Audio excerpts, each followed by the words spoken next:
இயக்குனர் மாரி செல்வராஜின் வாழை திரைப்படம் கடந்த வாரம் வெளியாகி திரையரங்கில் வெற்றிகரமாக ஓடி வருது. இந்த படத்துக்காக மாரி செல்வராஜுக்கு பலரும் தங்களோட பாராட்டுகளை தெரிவித்து வர்றாங்க. இந்த நிலையில தான் மாரி செல்வராஜ் வாழை திரைப்படத்துக்கான கதையை சிறுகதையிலிருந்து எடுத்திருக்காரா அப்படின்ற கேள்வியும் எழுந்திருக்கு. இதற்கு முக்கிய காரணம் சாகித்ய அகாடமி விருது பெற்ற எழுத்தாளர் சோ தர்மன் சொன்ன விஷயம்தான்.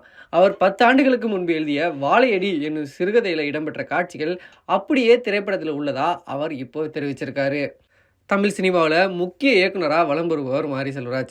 பரியேறும் பெருமாள் மூலமாக திரைப்பயணத்தை தொடங்கிய இவர் தன்னோட முதல் படத்திலேயே முத்திரையை பதிச்சாரு. அதன் பிறகு தற்போது மாரி செல்வராஜ் வாழை எனும் படத்தை இயக்கி வெளியிட்டிருக்காரு. இதில் கலையரசன், திவ்யா துரைசாமி, நிகிலா விமல் உட்பட பலர் நடிச்சிருக்காங்க. கடந்த வாரம் இந்த திரைப்படம் வெளியாகி பலரது பாராட்டுகளையும் பெற்று வருது.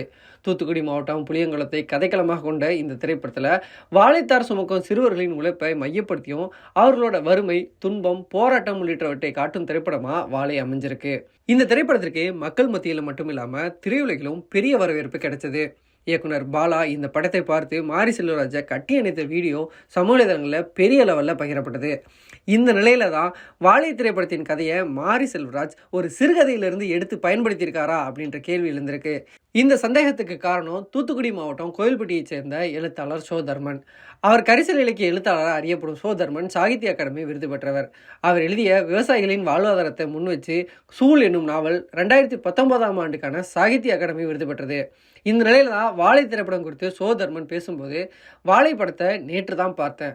நிறைய நண்பர்கள் எனக்கு ஃபோன் செஞ்சு படம் பாருங்கன்னு சொன்னாங்க. என்ன என்று கேட்டபோது, நீங்கள் எழுதிய சிறுகதை அப்படியே இருக்கு, நீங்கள் பார்த்துட்டு சொல்லுங்கன்னு சொன்னாங்க. அதன் பிறகு நான் போய் படத்தை பார்த்தேன். இப்போ வந்துள்ள சினிமா கதையை நான் 10 ஆண்டுகளுக்கு முன்பு வாழையடி என்ற பெயரில் எழுதியிருக்கேன். இந்த கதை 10 ஆண்டுகளுக்கு முன்பே நான் எழுதிய சிறுகதை.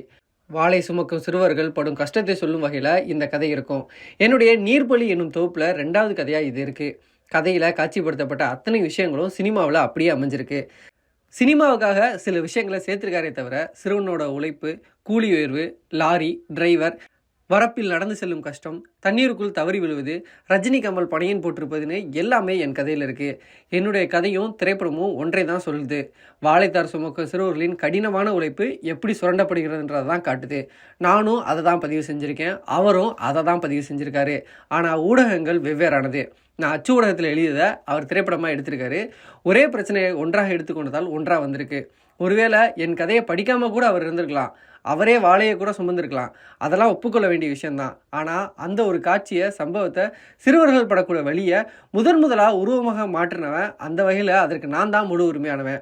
முதன்முறையாக இந்த கதைக்கு வடிவம் கொடுத்தது நான் தான். அதனை 10 ஆண்டுகளுக்கு முன்பே கொடுத்து விட்டேன்னு சொல்லியிருந்தார். இவரோட இந்த பதிவுக்கு மாரி செல்வராஜும் தன்னோட சமூக வலைதள பக்கம் மூலமாக பதிலளிச்சிருக்காரு. அதில் வாழைக்காய் சுமை தூக்கும் தொழிலாளர்களை பற்றிய எழுத்தாளர் சோ தர்மன் அவர்கள் வாழையடி என்கிற பேரில் எழுதிய சிறுகதையை இப்போதான் வாசித்தேன். இதோ அந்த வாழையடி சிறுகதை. அவசியம் இந்த கதையை அனைவரும் வாசியுங்க.